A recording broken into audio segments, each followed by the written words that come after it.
પણ જ્યારે સત્તાનું જોર છે એટલે આ લોકો એના નીચે દબાણમાં છે, કમિશનરને બધા. એટલે કોઈ કમિશનર એક્શન નહીં લે, ફક્ત વાતો કરશે. પબ્લિકની મીડિયા સામું આ સ્ટન્ટ છે કે ભાઈ સામાન્ય નાગરિક માટે કાયદો હોય તો મેયર માટે કેમ? ખરેખર જેમ જંગલેશ્વરમાં ડિમોલેશન કર્યું એમ આમાં બી કરવું જોઈએ. કાયદો સર્વોપરી છે, કાયદો કોઈ અલગ અલગ વ્યવસ્થા ના હોય કે મેયર માટે કાયદો અલગ ને ગરીબ માણસો માટે કાયદો અલગ.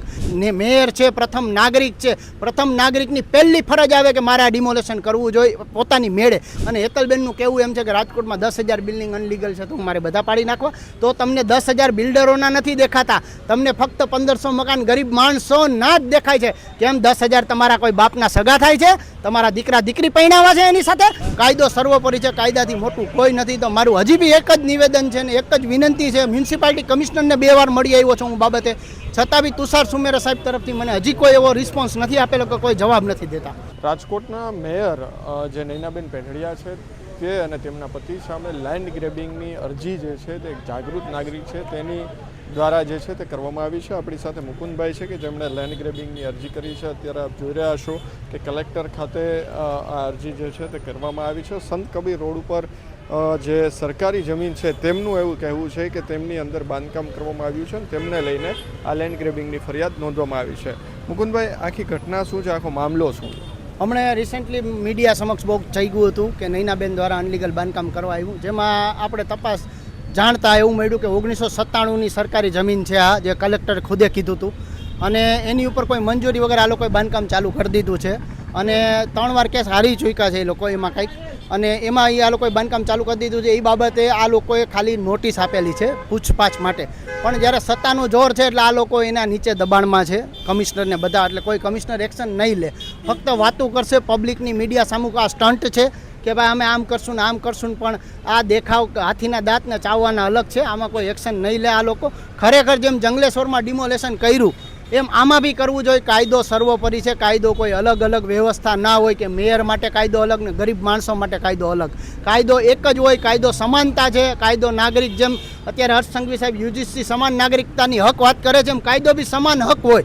આજે કાયદો તમે ગરીબ માણસો જે 10 વર્ષથી રહેતા હતા, 15 વર્ષથી જંગલેશ્વરમાં રહેતા હતા, એના લાઇટ બિલ આવે છે, વેરા બિલ ભરતા હતા, છતાં બી તમે ડિમોલેશન કર્યું તો આમાં કેમ નહીં? હું એમ પૂછવા માગું છું સરકારને કે આમાં કેમ નહીં? તમારા મેયર છે પ્રથમ નાગરિક છે, પ્રથમ નાગરિકની પહેલી ફરજ આવે કે મારે આ ડિમોલેશન કરવું જોઈએ પોતાની મેળે. જેમ કમલેશ મીરાણીએ પોતાનું સ્વૈચ્છિક રીતે ડિમોલેશન કર્યું હતું વચ્ચે, એમ આ બેને બી પોતાનું સ્વૈચ્છિક રીતે ડિમોલેશન કરવું જોઈએ. તો પબ્લિકને એક દાખલો બેસે કે ભાઈ પ્રથમ નાગરિકે આ ખોટું નથી ચલાવ્યું. તો મારો એવો સરકારને અભિપ્રાય છે કે આમાં તાત્કાલિક એક્શન લે. ન હોય તો જેમ હમણાં પાર્ટી પ્લોટમાં 3, 4, 5 લેન્ડ ગ્રેબિંગનો ગુનો દાખલ થવો જોઈએ અને 260, 329 હેઠળ બી ગુનો દાખલ થવો જોઈએ. અને અધિકારીઓ જેટલી ફાઇલ દબાવી છે 198 મુજબ તો એમની ઉપર બી શિક્ષાપાત્ર ગુનો થવો જોઈએ.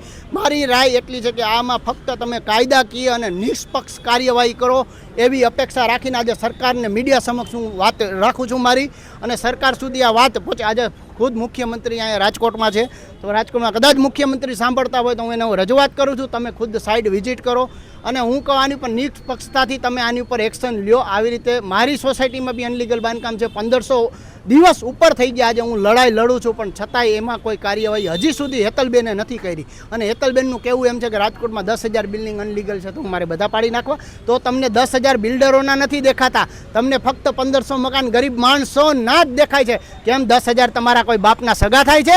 તમારા દીકરા દીકરી પૈણાવા છે એની સાથે?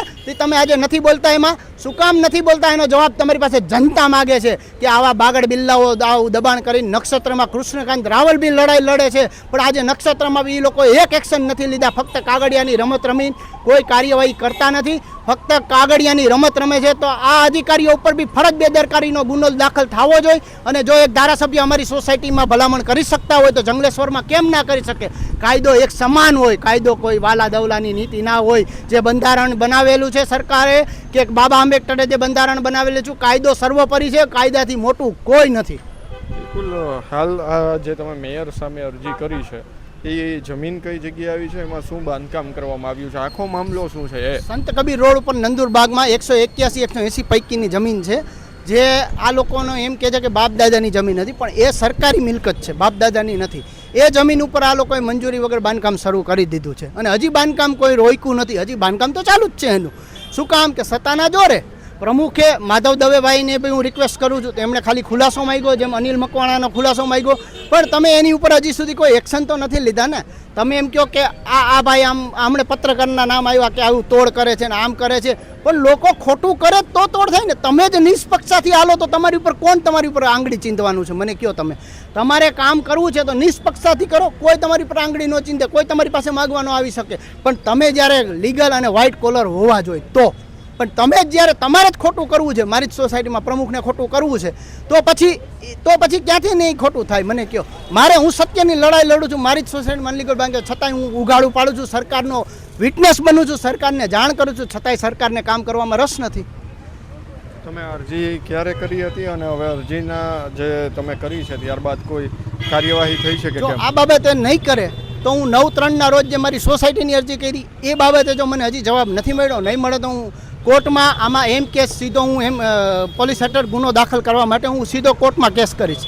અને આમાં બી હું જાહેર રીતની અરજી કરીશ કે ભાઈ સામાન્ય નાગરિક માટે કાયદો હોય તો મેયર માટે કેમ ન હોય?